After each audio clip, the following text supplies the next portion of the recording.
A influenciadora Virgínia Fonseca terá um quadro especial na programação da Globo durante a Copa do Mundo de 2026.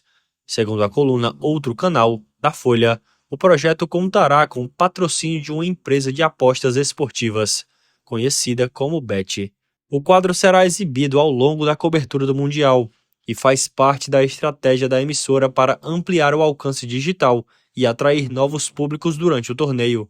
Virgínia é uma das principais influenciadoras mais populares do país e possui milhões de seguidores nas redes sociais. A participação acontece em meio ao debate sobre a presença de casas de apostas no esporte e na mídia.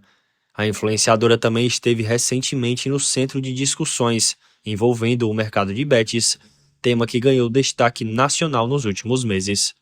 Para mais informações, acesse o portal O Povo no link na descrição. Inscreva-se no canal e ative as notificações.